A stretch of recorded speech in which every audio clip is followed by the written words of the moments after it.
Como saben, estamos estudiando la serie de por qué seguimos haciendo lo que no queremos hacer. Esta semana nos corresponde el tema de la respuesta de Cristo.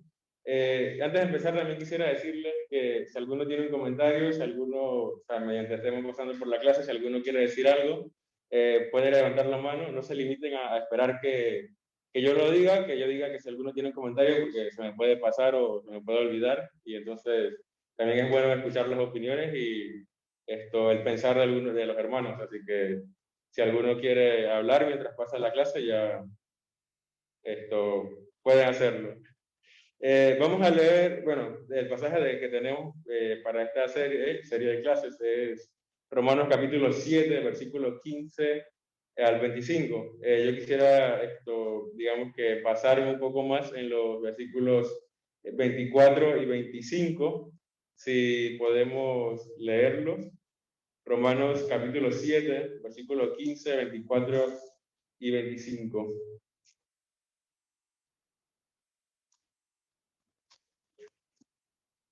Dice así: Miserable de mí, ¿quién me librará de este cuerpo de muerte? Gracias doy a Dios por Jesucristo, Señor nuestro.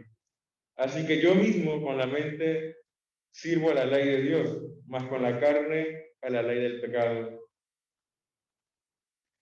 Miserable de mí, ¿quién me librará de este cuerpo de muerte? Dice Pablo ahí. La antigua palabra griega para miserable se refiere más a miserable en cuanto a agotamiento, como que una persona que está cansada y se siente como mal porque digamos que ha trabajado mucho o ha estado realizando mucha actividad física, digamos, o también mental, pensando mucho en un problema, pensando en algo que lo tiene agotado. Podemos entonces deducir que Pablo está completamente agotado y se siente miserable debido a su esfuerzo sin éxito de tratar de agradar a Dios bajo el principio de la ley.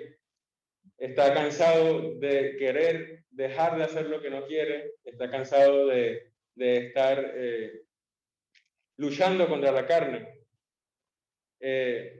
Vale la pena el tener en mente que los grandes personajes de la Biblia, los héroes de la fe que estudiamos en algunas series pasadas de clase de los jueves también, nunca se sintieron como orgullosos de sí mismos, nunca se les escucha decir como que soy la mejor persona del mundo, soy mejor que todos ustedes, o qué bueno soy yo, sino que al contrario, ellos tienen esa condición como de humildad, bueno, tenían esa condición de humildad que, o sea, no se idolatraban a sí mismos, sino que fueron realistas y aceptaban que eran pecadores. Y también tenemos el ejemplo de Pablo, que en su momento lo hizo. Si vemos en Primera de Timoteo, dijo que Jesús había venido a salvar al mundo y a salvar a los pecadores, de los cuales él era el primero. Él acepta su condición de pecador, él acepta que eh, era dominado por el pecado a veces. El pecado siempre trae a una persona cara a cara con su propia miseria, y si continúan con el pecado, hay dos maneras de reaccionar. Primero que nada, quizás podemos llegar a negar nuestra miseria y convertirnos en pecadores autosuficientes, entre comillas. O podemos hacer lo que hizo Pablo, que fue que se dio cuenta de su miseria, se dio cuenta de lo que estaba pasando y se rindió a Dios. No fue no se sintió autosuficiente y no intentó salir de esa condición por sus medios, sino que se fundamentó en Dios. Nuestro deseo debe ir más allá de una esperanza simplista. Para que podamos ser mejores, debemos declamar en contra de nuestros pecados, debemos pedir para seguir con nuestras luchas, tenemos que dedicarnos a clamarle a Dios para que podamos dejar ese ciclo de hacer lo que no queremos, de pecar, o sea, de seguir esa vieja costumbre de la carne. Otra parte que dice de este versículo, antes de que pasemos al tema de la respuesta de Cristo, quisiera que estamos analizando un poco estos dos versículos. También dice, ¿quién me librará? La perspectiva de Pablo finalmente se vuelve hacia algo bueno. O sea, él ya vemos que tenemos el ejemplo, como se mencionaba, que no se quiso fundamentar en sí mismo, no quiso autoproclamarse como suficiente, o sea, no quiso intentar las cosas por sí solos, sino que se preguntó, ¿quién me librará? O sea, él tenía la confianza en Dios, aunque lo hiciera como pregunta, o sea, tenía la confianza en Dios de que alguien fuera de sí mismo iba a ayudarlo. Pablo se había referido al mismo unas 40 veces desde el versículo 13. En el hoyo de su lucha sin éxito en contra del pecado, podemos pensar enteramente que empezó a enfocarse o obsesionarse en sí mismo. Sin embargo, en este momento, en esta parte de su carta, eh, vemos que se siente bajo la ley de Dios, comienza a fundamentarse en lo que verdaderamente importa, que es el Señor Jesús. Las palabras "¿Quién me liberará?" muestra que Pablo se ha rendido consigo mismo y pide para ser librado. Ya en ese punto no se enfoca en él. No, él pudo haber dicho, ¿cómo me voy a librar? ¿O qué voy a hacer para salir de esto? ¿O qué voy a hacer para dejar de hacer esto? Él no se enfocó en sí y no dijo esas palabras, sino que al contrario de eso mencionó, ¿quién me librará? No es la voz de nosotros mismos que está desanimándonos o dudando, sino que nuestra voz no tiene que ser de eso, de desaliento o de desánimo, sino que de nosotros debe salir el anhelo de liberación, el anhelo de buscar a Dios para que nos libere. ¿Quién me librará de este cuerpo de muerte? Cuando Pablo describe este cuerpo de muerte, algunos comentaristas tienden a verlo como en el ámbito de ese tiempo, que algunas personas eran torturadas siendo amarradas, digamos, a cuerpos muertos. O sea, al momento de que eran encarcelados o de que querían, no sé, hacer algo con esas personas, habían hecho un mal o habían cometido algún delito, para castigarlos, torturarlos, los encarcelaban y los amarraban junto a una persona muerta que estuviera, o sea, para que esa persona tuviera que ir a cualquier lado con ese cuerpo, esa persona que estaba descomponiéndose, estaba con mal olor, o sea, podemos pensar que se refiere a eso, Pablo, o sea, él siente lo mismo que como si estuviera atado a una persona muerta, porque seguimos, tanto Pablo como en su tiempo como nosotros, seguimos atados a la carne, seguimos atados a ese viejo hombre que que debemos dejar atrás. Entonces, era la costumbre de los tiranos de antaño, cuando deseaban poner a los hombres en los castigos más terribles, el atar a un cuerpo como muerto con ellos, como mencionaba. Los ponían espalda con espalda o podían amarrarlo a un lado. Si ibas a comer, tenías que ir con esa persona. Si ibas a ir al baño, tenías que ir con, bueno, ese cuerpo. O sea, todo lo que realizaras, ibas a estar pegado a él. Otros ven esto como una referencia al pecado en general. O sea, hablando de que el cuerpo ha sido tomado como medios de masa y el cuerpo es de muerte, como toda la masa del pecado. Por lo tanto, lo que Pablo desea es ser librado de su pecado en todos los aspectos y consecuencias. Por el cuerpo de muerte quiere decir que todo el pecado, todo lo que esto conlleva el pecado, o digamos los ingredientes que nos hacen ser humanos, esas convicciones que a veces tenemos equivocadas, esos pensamientos que nos hacen caer en pecado, esas tentaciones que nos llegan en momentos de que podemos caer, son las que podría estar hablando Pablo en esta parte de por el cuerpo de muerte. Romanos 2:25, también lo leímos. Pablo finalmente ve fuera de él mismo y ahora ve hacia Jesús. Gracias doy a Dios por Jesucristo, Señor nuestro, dice al inicio del versículo 25. Así que yo mismo con la mente sirvo a la ley de Dios, más con la carne a la ley del pecado. Gracias a Dios por Jesucristo, Señor nuestro. Finalmente Pablo mira fuera de sí mismo y ve a Jesús. Tan pronto como él ve a Jesús, ya tiene algo por lo que agradecer, porque sabe que ese es su medio de salvación. Y le da gracias a Dios. ¿Cuántos de ustedes, hermanos, tanto los que están aquí presencialmente como los que están conectados, le dan gracias a Dios porque mandó a Jesús a morir por nosotros? ¿Cuántos de ustedes le dan gracias a Dios por Jesús? O sea, porque tenemos la oportunidad de ser salvos gracias a ese Jesús que fue perfecto en este mundo. ¿Cuántos de ustedes le dan gracias, hermanos?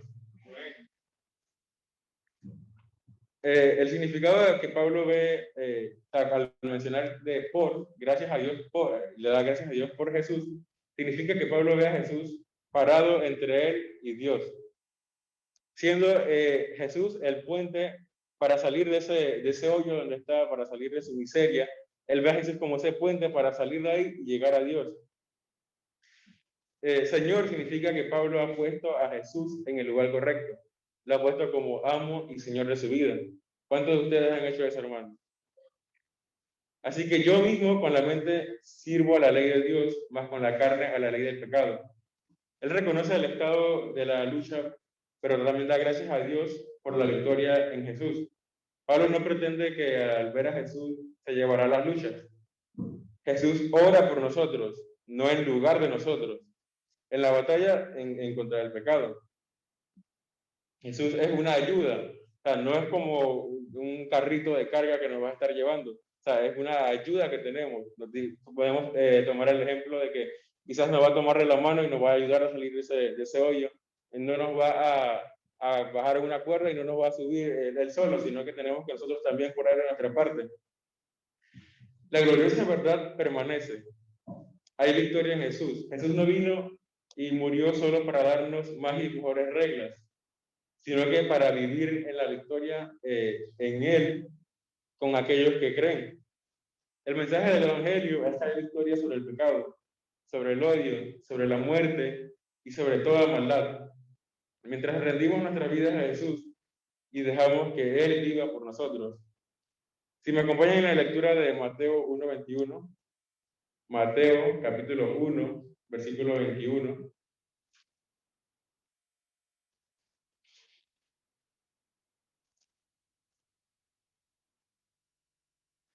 Dice así: y dará a luz un hijo y llamará su nombre Jesús, porque él salvará al pueblo de sus pecados. Jesús vino para salvarnos, para salvar a su pueblo. Nos salvará. Estas palabras no fueron dichas literalmente por Jesús, o sea, pero sin embargo ese fue el propósito que tenía Jesús para con nosotros, el salvarnos. Aunque no lo haya dicho literalmente, puede ser una respuesta que nos da Jesús. Él está con nosotros para salvarnos. Él está ayudándonos para que podamos luchar esa batalla para dejar de hacer lo que no queremos. Aunque la carne todavía esté con nosotros, no tiene derecho a ejercer dominio sobre nosotros. Su poder sobre nosotros está quebrantado. Podemos pecar, pero no es necesario ni obligatorio que lo hagamos.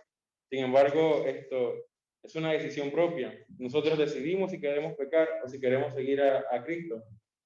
Y nosotros tenemos que decirle no a la carne, decirle no a esa tentación, no decirle no a esa pequeña cosa que nos desvía de la iglesia, quizás decirle no a ese partido de fútbol que me invitaron el domingo, o a decirle no a esas fiestas que me invitaron el día jueves y quería ir, pero también tenía que ir a la iglesia. O sea, decirle no a las tentaciones y poner a Cristo delante es lo que tenemos que hacer. La Biblia dice: así que hermanos, deudores somos, no a la carne, para que vivamos conforme a la carne, dice Romanos 8:12. No reine pues el pecado de vuestro cuerpo, mortal, del modo que lo obedezcáis en sus concupiscencias, dice Romanos 6:12. Otra respuesta que tenemos para no hacer lo que queremos es un nuevo poder. Ese nuevo poder lo vemos en Gálatas 4:6, si me acompañan en la lectura. Gálatas capítulo 4, versículo 6.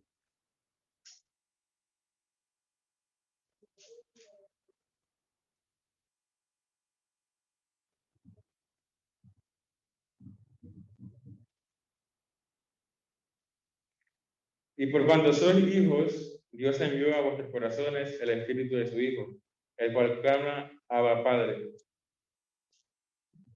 Jesús no solamente está con nosotros ayudándonos, sino que además clama a Dios por nosotros.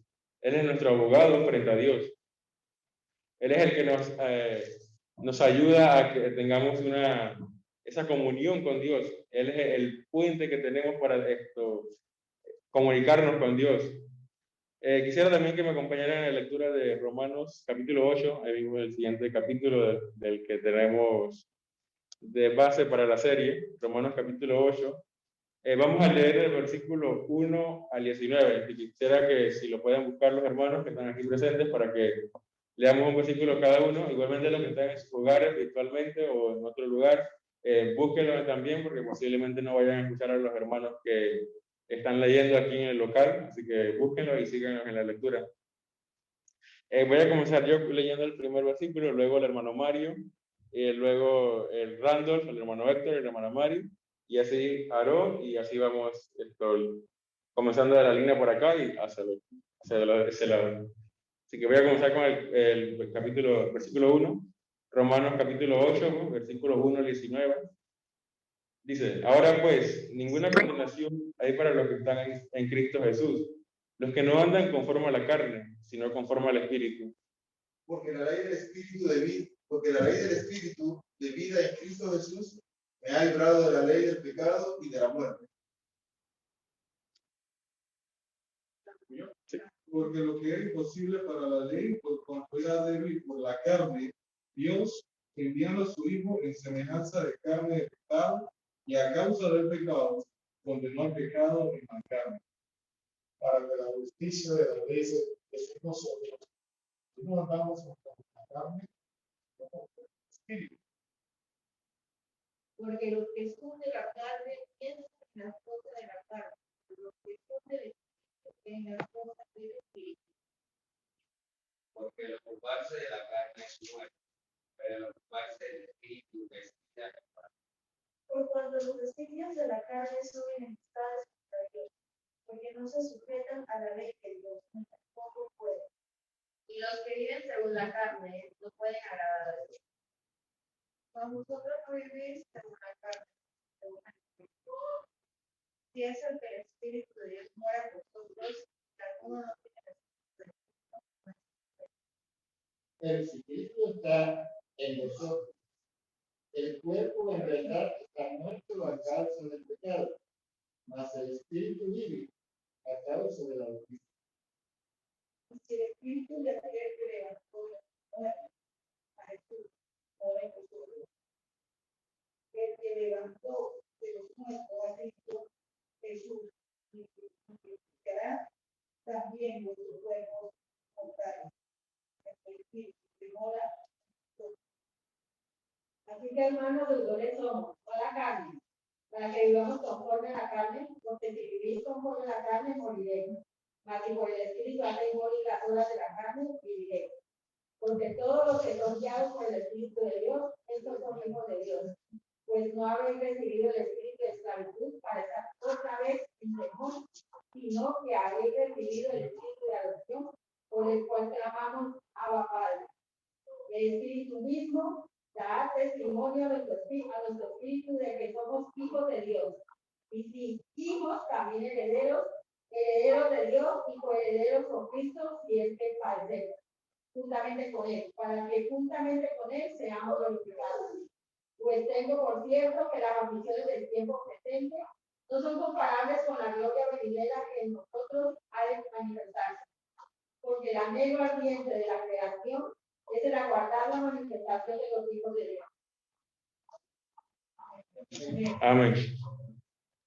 La expresión en Cristo Jesús da a entender que el Espíritu Santo está completamente unido a Cristo, porque el creyente comparte la vida de Cristo y Jesús nos libera. Solo la llegada de una nueva autoridad o poder sería capaz de lograr liberarnos, de lograr ayudarnos, de lograr estar con nosotros en esa lucha para no seguir haciendo lo que no queremos. Y esa persona capaz, esa única persona capaz de hacer eso es Jesús. El Espíritu Santo obra sobre la nueva naturaleza que ahora está unida a la vida de Cristo. El hombre del capítulo 7, que estaba unido al cuerpo de muerte, ahora está también unido al cuerpo de Cristo, viviendo una vida con Él. Veamos lo que dicen los versículos 3 y 4. Lo que era imposible para la ley, por cuanto era débil por la carne, Dios, enviando a su Hijo en semejanza de carne de pecado, y a causa del pecado, condenó el pecado en la carne, para que la justicia de la ley se cumpliera en nosotros, que no andamos conforme a la carne, sino conforme al Espíritu. Otra versión lo traduce así: porque Dios ha hecho lo que pudo hacer, lo que no pudo hacer la ley de Moisés, que era incapaz de hacerlo a causa de la debilidad humana. Dios envió a su Hijo en la misma débil condición del hombre pecador y como sacrificio por el pecado, para de este modo condenar al pecado en la propia debilidad de nuestra condición. Y lo hizo para que podamos cumplir la ley, cumplir lo que la ley exige, pues ya no vivimos conforme a la naturaleza del hombre pecador, sino conforme al ejemplo de Jesús. Era imposible para la ley reproducir justicia en el hombre. Ahora, eso no era un fallo de la ley. La culpa la tenía el hombre, porque tenía al pecado habitando en sí y no lo dejaban de lado. Era como su diario vivir, era lo que siempre tenían presente a la hora de levantarse, de acostarse, de comer. O sea, el pecado abundaba en ellos. Yo sé que en mí esto es, en mi débil condición humana no mora el bien. Y esto es la que la Escritura, la Biblia está diciendo. Eso lo dice, esta es la otra versión del capítulo, el capítulo 7, que dice: y yo sé que en mí, esto es, en mi débil condición humana no mora el bien. Sin la respuesta de Cristo, no podemos hacer nada. Y Cristo nos responde y nos respondió mucho antes de que nosotros hagamos la pregunta, mucho antes de que nosotros pensemos en que queremos ser libres, mucho antes de que nosotros caigamos en el pecado, ya tenemos la respuesta de Cristo. Solo tenemos que buscarla, tenemos que aprender de su palabra, tenemos que escucharla, tenemos que escudriñar su palabra para poder conocer esa respuesta, para poder morir al pecado y vivir una nueva vida en él. Jesús nos dice que Él es la vida, Él es el camino, la verdad y la vida. También nos dice que somos peregrinos en este mundo. También nos dice que intercede por nosotros con Dios. También nos dice que vamos a tener una vida nueva junto a Él y que está preparando morada para nosotros. Y también le pide a Dios para que no nos quite del mundo, sino que nos cuide del mundo. También nos da ánimo. Jesús nos da liberación para que dejemos de hacer lo que no queremos, y también Jesús nos da salvación. Pablo muestra que a pesar de que la ley es gloriosa y buena, no nos puede salvar. Necesitamos un Salvador, que es Jesús. Pablo nunca encontró paz y la manera de dar alabanza a Dios hasta que buscó fuera de sí mismo. Y más allá de la ley, buscó a un Salvador, buscó a Cristo Jesús. Una cosa es segura: si nosotros somos hijos de Dios y estamos viviendo controlados por la naturaleza humana, no estamos teniendo una relación o comunión o el compañerismo con Dios. El Señor Jesucristo le dijo a Pedro, que cuando se encontraba en el aposento alto, en el capítulo 13 del Evangelio de Juan, en el versículo 8, si no te lavare, no tendrás parte conmigo. Dios no tendrá esa relación de compañerismo con nosotros si estamos persistiendo en cometer el pecado. ¿Cuántos creen que Dios está alegre de que pequemos? O que Dios al momento de que nosotros pequemos y le pedamos perdón y volvamos a pecar, y le pedamos perdón nuevamente y le volvamos a pecar, ¿cuántos creen que Dios se va a alegrar porque le pedimos perdón, aunque sigamos cayendo en el mismo pecado repetitivamente? ¿Cuántos creen que Dios se va a alegrar porque nosotros somos pecadores? O sea, sabemos que Dios aborrece el pecado, que Dios no tiene pecado en sí. Y si nosotros somos pecadores, no tendremos esa relación con Dios. Si estamos persistiendo en cometer un pecado, no vamos a poder relacionarnos adecuadamente con Dios. Y seguramente alguien preguntará: ¿y entonces qué debo hacer? Pues lo que tenemos que hacer, lo que hizo el apóstol Pedro, que permitió que el Señor se le lavara los pies Y nosotros en tal caso necesitamos confesar nuestro pecado. Tenemos que confesar esto a Dios, esa lucha que tenemos, esa cosa que nos hace caer, eso que seguimos luchando para dejarlo, o eso que nos hace, como dice el título de la serie, eso que queremos dejar de hacer pero no podemos. Esto tenemos que pedirle a Dios, tenemos que confesarle a Dios esa cosa que nos está haciendo caer, para que podamos así entonces tener una comunión verdadera con Él. Pero no se trata solamente de confesarlo o de buscarle, sino que de persistir. O sea, es como cuando somos bautizados. No somos bautizados y ya somos salvos, sino que esto es un proceso, vamos aprendiendo más de la palabra, vamos creciendo espiritualmente, vamos persistiendo hasta que esta carrera de obstáculos termine y podamos vivir con Él. Nosotros los cristianos tenemos que tener eso en mente. Y como dice Jesús, Él es fiel y justo para perdonar en base a la sangre de Cristo. Usted y yo tenemos que tener esa conciencia del carácter malvado de nuestra naturaleza, asumiendo nuestra condición real para acercarnos a Dios, para que nos limpie.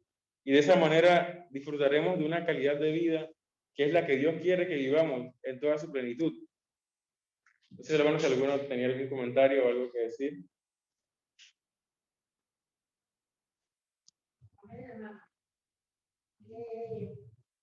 Dios es un Dios de amor, pero también es un Dios de justicia. Y la Biblia dice que no nos engañemos, que Dios no puede ser burlado. Sabemos que estamos todavía en la carne y nuestra carne es débil, pero como se acaba de anotar, me parece importante que ha recalcado la relación que uno debe tener con Dios, con Jesús, diariamente.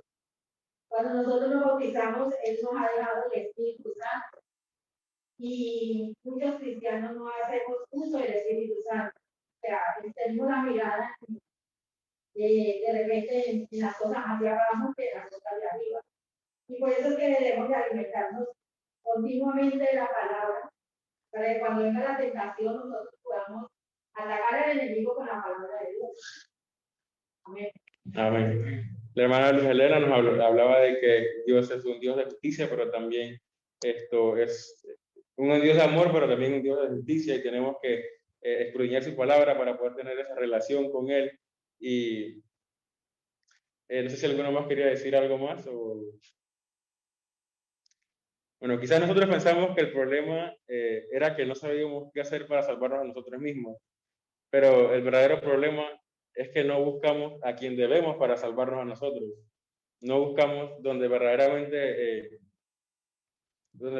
vamos a encontrar esa respuesta de Jesús. Como decía la hermana Luz Helena, tenemos que escudriñar la palabra para poder, también como mencionaba la hermana Gonzalo creo que la primera clase de esta serie, o no recuerdo si era la serie anterior, pero tenemos que anticiparnos al pecado. O sea, si nosotros sabemos que algo es de tentación, o sea, tenemos que estar preparados para, si esa situación se presenta, poder tener una respuesta inmediata y, o sea, estar anticipándonos al pecado. Así mismo también tenemos que hacer con la palabra del Señor, tenemos que anticiparnos a estudiarla. No tenemos que esperar que alguien quiera venir a hablarnos o que alguien quiera venir a enseñarnos algo, sino que nosotros tenemos que, por cuenta propia, buscar esa respuesta de Jesús, porque esa respuesta está aquí en la Biblia. No tenemos otro lugar donde podamos encontrar la palabra verdadera, donde podamos buscar esa respuesta para poder dejar el viejo hombre atrás, para poder dejar la carne a un lado y poder seguir viviendo una vida plenamente enfocada en Jesús, siguiendo sus pasos, porque sabemos que no solamente es nuestro Salvador, no solamente nos apoya, nos da salvación, sino que también es nuestro Maestro, o sea, es nuestra guía, ¿no? Es como nuestro manual de vivir, es la vida de Jesús. Y como cristianos tenemos que estudiar la palabra, tenemos que estudiar los evangelios donde se narra mayormente la vida de Jesús, para así nosotros poder intentar ser como Él, para poder intentar vivir más acorde a la palabra del Señor. También una frase que siempre mencionaron que al momento de que damos clases a algunos jóvenes o en las clases de aquí, que es que cuando tenemos un problema o algo que nos puede hacer ocasión de caer, tenemos que pensar, ¿qué hubiera hecho Jesús?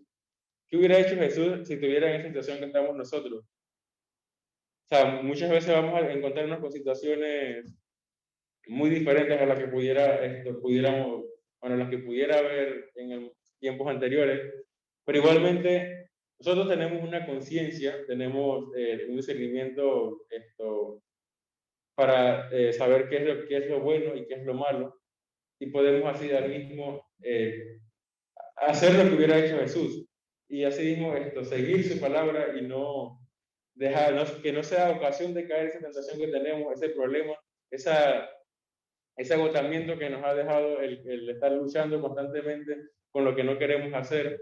O sea, todo eso tenemos que dejarlo en manos del Señor, ponerlo en oración. Agregándolo aquí, los martes de oración nos pueden ayudar a eso, para hablarle a los demás hermanos de los problemas que tenemos y ponerlos en oración con ellos, y asimismo que nos ayudan a encontrar esa respuesta que tiene Jesús para nosotros.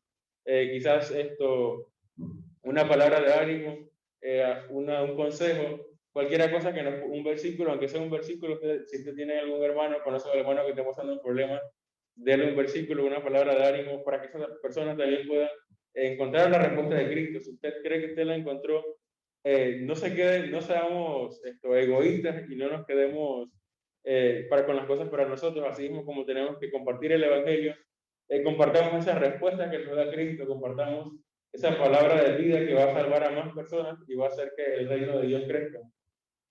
Así que Jesús vino como maestro y nos enseñó todo lo que debíamos hacer y lo que no debíamos hacer. Jesús es nuestro maestro y nuestro salvador. Amén. Así que esta era la pequeña clase que tenía preparada para la noche de hoy. Quisiera que antes de pasar al canto me acompañaran en una oración para terminar esta clase. Oremos. Padre amado, Señor Dios Todopoderoso, le doy gracias por haberme permitido estar aquí presente y hablarle a los hermanos, Señor, sobre tu palabra. Te pido, Señor, que en este momento lo que hemos hablado no vaya a quedar divagando en el aire, sino que divague en nuestras mentes, que podamos nosotros escudriñarlo, que podamos tomarlo en parte de nosotros, Señor, y así mismo buscar tu respuesta, o tener oídos, dejar de tener oídos sordos, Señor, para poder escucharla, para poder ver esa respuesta que nos has dado, Señor. Te pido, Señor, por los hermanos que están aquí conectados virtualmente, los que están presencialmente, que no vayan a tener ocasión de caer, Señor, en una tentación, sino que piensen en que tengan la mirada puesta en ti y podamos pasar cualquier dificultad que tengamos, Señor. Todo esto te lo pido en el nombre de tu Hijo Jesucristo. Amén.